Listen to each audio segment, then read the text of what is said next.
everyone. I'm Caroline Tricky, a dietitian and eating psychology coach, and this is my podcast, The Art of Eating, where we're rediscovering the joy of food and saying goodbye to diets and rules that just don't work anyway. So last week we talked about the 2 simple steps to stop cravings fast. And today we're going to dive deeper into cravings, or what I call urges, because so many clients ask, what do I do when I feel the urge to comfort eat? They love my perfect gauge method, which helps them eat when they're hungry and stop when they've had enough. They tell me it feels great to no longer restrict food anymore, to let go of the rules. But what happens when they're listening to their body and suddenly the urge to eat appears out of nowhere? They know they're not hungry, but the craving is super strong and it feels overwhelming. This is a really common question. And to know what to do about urges, we first need to understand what they are. I like to explain that an urge is just part of the emotion of wanting something. So we've all wanted things, whether it's food, a new car, a holiday to an exotic destination, or even just to check our phone. So it's really about desire, and desire pops up everywhere in life. But the way we desire can be different. Sometimes it's calm, like thinking, I'd like to have a cookie. Other times it can feel super urgent, like I need chocolate right now. And it's really that urgency. The urgency is what makes an urge hard to deal with. The key really is in realizing that an urge is actually just a feeling. It's not a command. You don't have to act on it. So when you think, I need to eat, it often feels urgent, not calm. But you can experience desire in a calm way too. So why do some food cravings feel gentle while others feel overwhelming? It's all about how your brain works. Your brain loves to seek pleasure and avoid pain as easily as possible. Shopping, smelling cookies baking in the oven, scrolling on your phone, all these things trigger a dopamine release or a dopamine rush in your brain. When your brain gets a dopamine rush, this makes your brain sit up and pay attention. Dopamine is often thought of as the reward chemical in your brain, but it's actually more about the chase or the desire to get something rather than the reward itself. Here's how it works. When you see or think about something you want, like a slice of cake or a donut, dopamine gets released in your brain. This makes you excited and pushes you to go after that thing. It's the anticipation, the wanting that dopamine is driving. Once you eat the cake or donut, your dopamine levels drop. This is why you might feel that intense pull towards certain foods. It's your brain urging you to go after them. Especially since certain foods like highly processed ones, sugary, salty, fatty snacks, the ones we usually get urges for, are designed by food manufacturers to drive up your dopamine levels. So while you can desire an apple, a slice of cake, for example, gives your brain way more dopamine than an apple. But ultra-processed foods like chips, cheese puffs, flavored crackers, along with cakes, donuts, cookies, and sugary cereals, these are highly modified products that are typically loaded with sugar, salt, and unhealthy fats, along with artificial additives and preservatives. And these foods are specially engineered to cause a big spike in dopamine, causing your brain to crave them even when you're not hungry, and you to continue eating them even though you're already full. It's this big dopamine release in your brain that makes you desire and want to eat them over and over. So think about all the times you've rewarded yourself with food, say after a tough day at work or at a party or even just out of habit.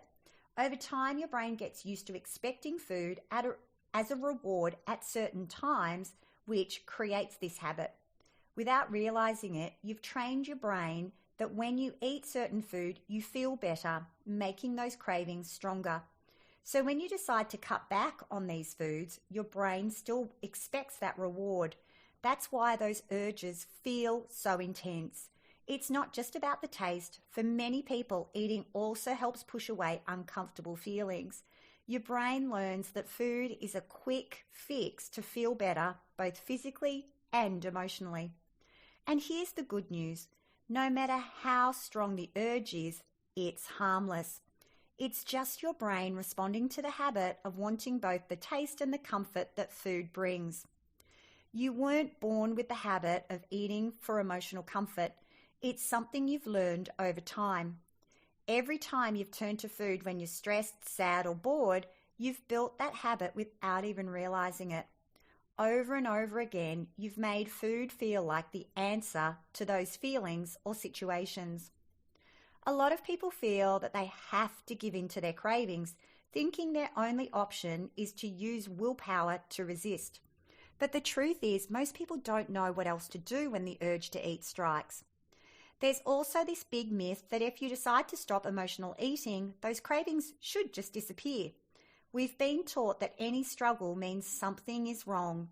So when we have cravings, we think it means we've lost control or that we're addicted.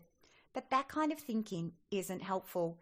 It can make us scared to even admit that we have cravings, which only makes things worse. Here's the thing. Cravings are totally normal. The real problem is that no one teaches us what to do when they happen. So we end up trying to fight them with willpower, and if we don't learn better ways to handle those cravings, we get stuck in this cycle, craving, fighting it, and then feeling like we've failed when the urge to eat comes back. When you get the urge to eat, most people do one of three things. They react, resist, or distract themselves. So let's take a closer look at each of these approaches. So reacting, this is when you feel the urge and go straight for the food. You think, I want to eat, and then you grab that food right away. Each time you do this, you make the habit stronger. Your brain starts to connect how you're feeling with eating. That's how emotional eating habits come about. Then there's resisting. This is when you try to fight the urge. You think, no, I'm not going to eat. But resisting is a struggle. One part of you really wants the food while another part is trying its hardest to stay strong. It feels like a tug of war in your brain, and while you might hold out for a while, it's tiring and frustrating. Fighting cravings can even feel physically uncomfortable.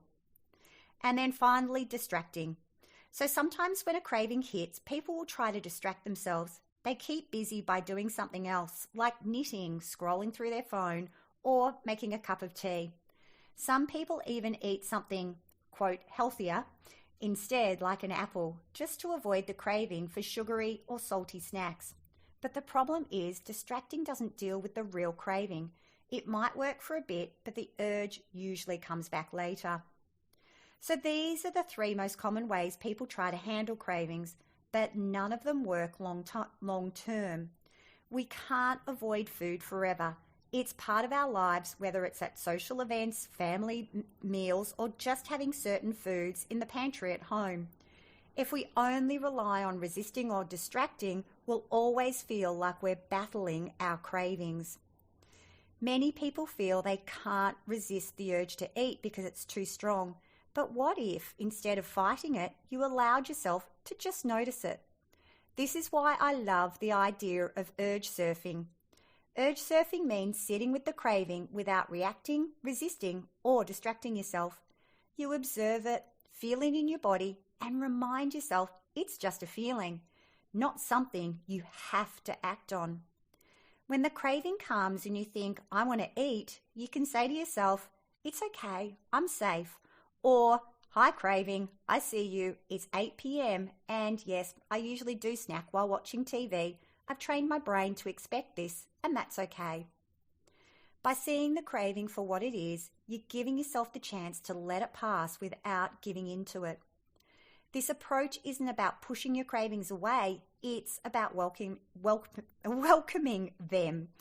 You expect the craving, acknowledge it, and let it be there without getting upset or trying to fight it. By surfing the urge and practicing this approach again and again, you'll break the habit of automatically reacting to every urge. You'll get to the stage where you realize that just because you want something, it doesn't mean you have to go for it. When you sit with the feeling, you create a little space between the craving and your action. That space is where you gain control over your eating habits and take your power back. Most people describe cravings like a rush in their body, almost like adrenaline. It feels fast and overwhelming. But when you slow down, take deep breaths, and sit with that craving, you'll start to see you're not powerless. You can let the craving be there and watch it go away on its own.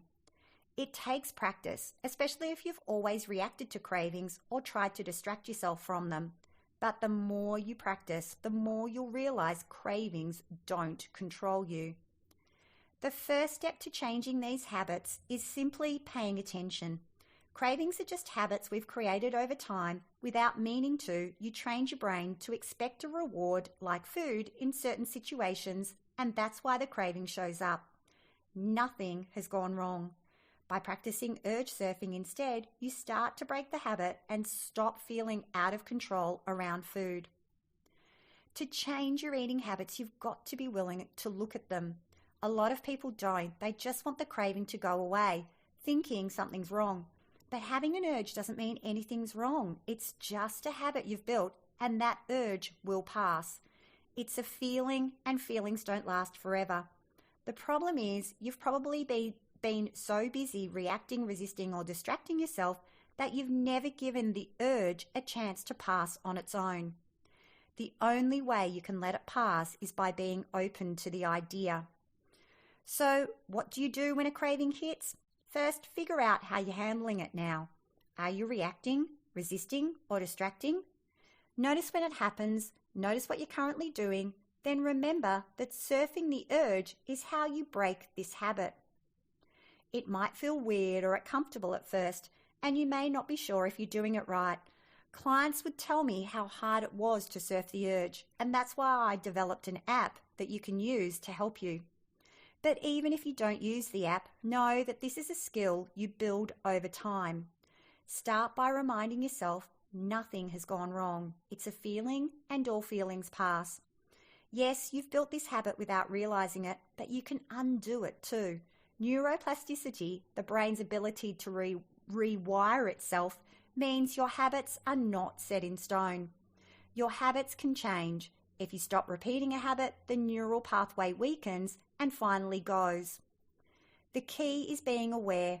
The urge to eat doesn't control you. You've just been practicing reacting or distracting yourself instead, but those don't break the habit. They just make it harder. So when the urge shows up, try this. Notice how it feels in your body, describe it to yourself, understand that craving food is normal, and ask, can I sit with this? Can I trust that it will pass? Remember, when a craving hits, nothing's gone wrong. You've just been in the habit of eating, and now you're trying to stop. That's why the urge is still there, and that's normal. But you now know what to do with it. Be okay with the craving, don't judge it, welcome it, surf the urge. That's where the magic happens. That's when you start to control the urge instead of the urge controlling you. And this is how you take your power back when it comes to food. So that's it for today. Urge surfing is a super helpful way to stop feeling out of control around food. And I'll put a link to my Urge Surfing app in the show notes so you can check it out. If you have any questions or want more support, please reach out. And don't forget to join my 5-day Eat Consciously free challenge. It's a great place to start if you want to change your eating habits. You can also find out more at carolinetricky.com. So that's tricky with an EY. And if you haven't already yet, please hit subscribe so you don't miss an episode. Thank you so much for listening today. And remember, food is meant to be thoroughly enjoyed, not feared. See you next time on The Art of Eating.